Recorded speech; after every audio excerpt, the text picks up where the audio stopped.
Joe, the Red River Shootout, Texas versus Oklahoma. Oklahoma coming off a pretty impressive win versus Kent State. Texas falling to Florida on the road in the swamp. I know what you're going to say here. Is John Mateer playing? But we got to kind of move around this because nobody really knows on a Monday when we do this video. When you look at Texas versus Oklahoma, how do you see this one playing out?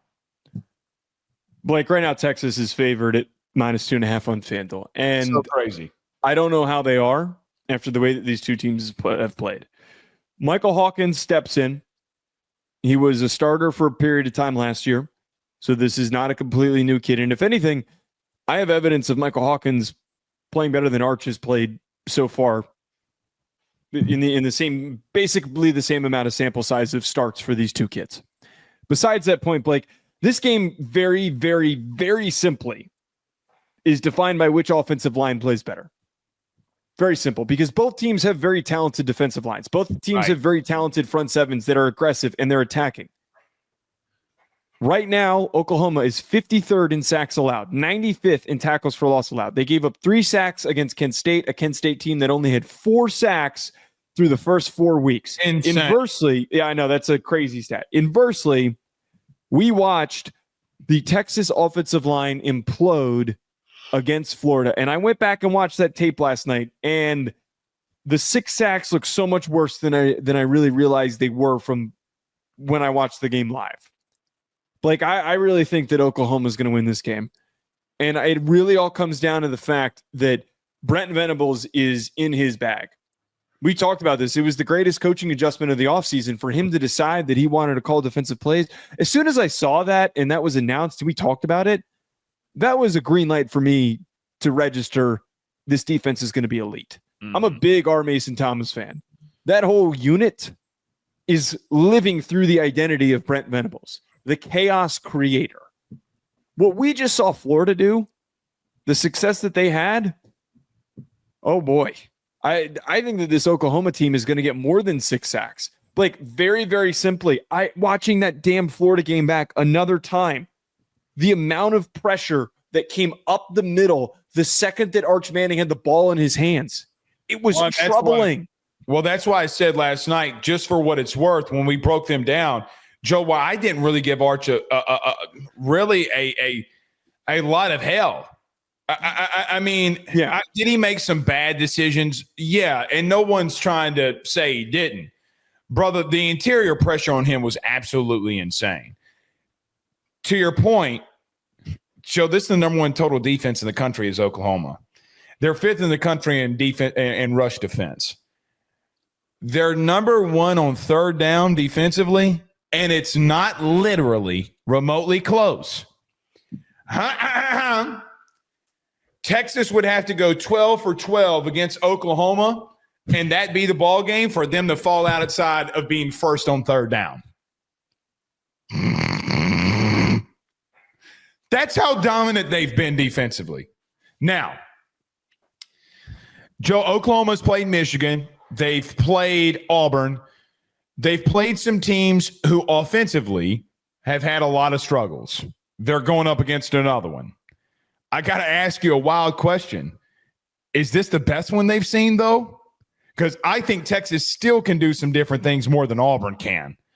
I'm not saying Oklahoma defensively is not legit, because they are very legit.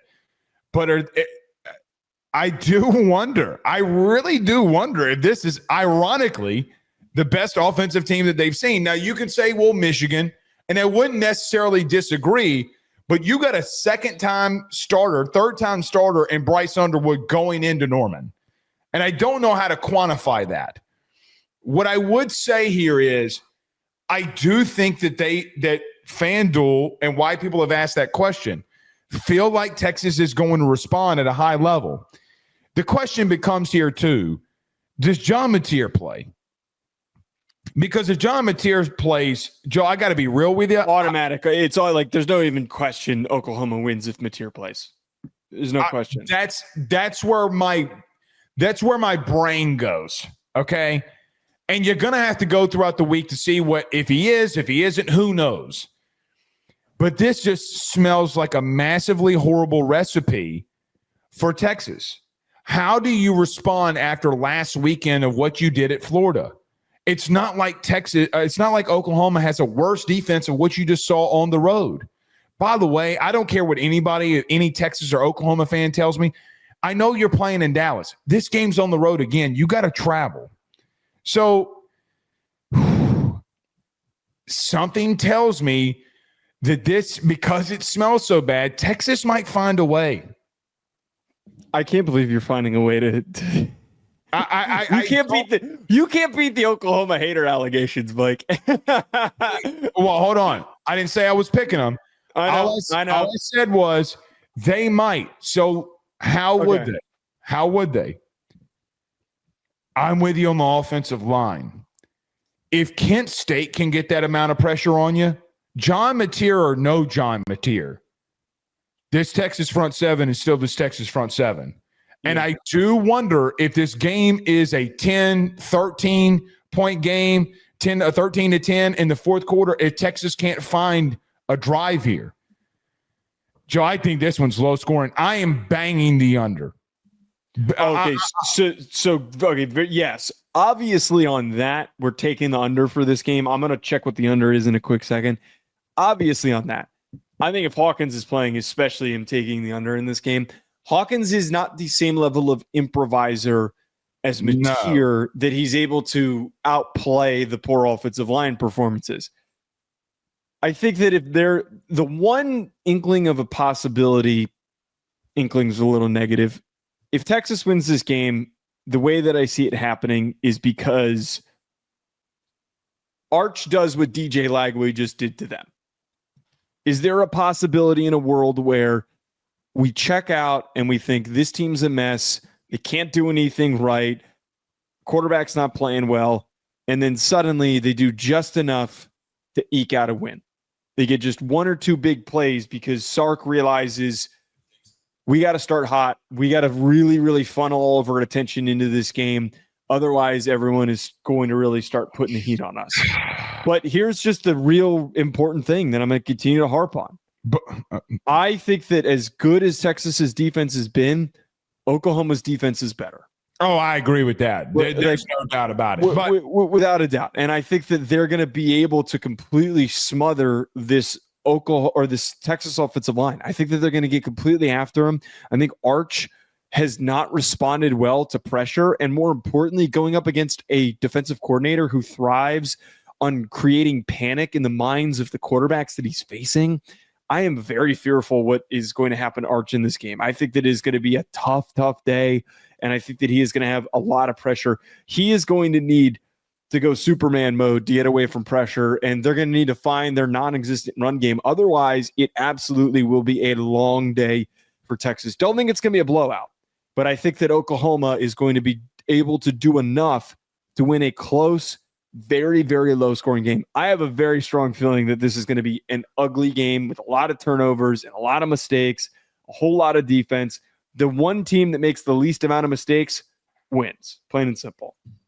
Want to throw this your way. A couple of things before we get out of here. We were sent this today by one of our producers. Sark is 5-18 versus top 10 opponents. John Tweet Sports, who followed us, he does a great job on what they do too. He put out the stat is Sark the SEC version of James Franklin. I think he's better than James Franklin. I do too, but he's 5-18 against top 10 opponents. I got to be real with you. That's what kind of carries me over. I don't know if they can find an offense. I think Oklahoma is going to just find a way here. But what scares me is, does Ryan Wingo find himself? Because Cam Coleman did, and Jackson Arnold stinks. He stinks. You know, Oklahoma fans, you know how I know he stinks? You canned his ass. So don't come in here and tell me that he doesn't stink. He stinks. And I think Arch can make the throws that Jackson Arnold couldn't. Want to know how it gets close? Let Ryan Wingo go on a fade route like Cam Coleman did and let him actually come close to landing it. Hot take. I think Ryan Wingo finds himself this week. I think Arch finds him. And I think that when you go in so much bump and run man-to-man coverage against athletes like that, you get roasted.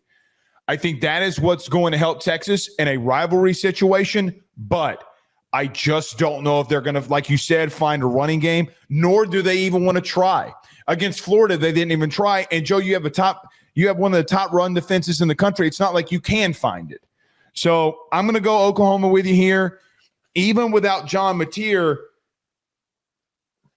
But Joe, I think this is a 3-point game. I think we're lining up for a field goal here at the end to win it for both sides, and we'll see what happens.